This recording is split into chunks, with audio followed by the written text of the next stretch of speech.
അമ്പലപ്പുഴി ഉണ്ണിക്കണ്ണനോടു നീ എന്തു പരിഭവം മെല്ലയോതി വന്നുവോ?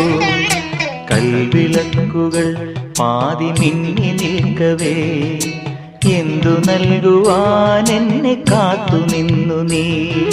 തൃപ്രസാദവും മൗന ചുംബനങ്ങളും പങ്കുവെക്കുവാനോടി വന്നതാണു ഞാൻ. രാഗചന്ദനം നിന്റെ നെറ്റിയിൽ തൊടാൻ ഗോപകന്യയായോടി വന്നതാണു ഞാൻ.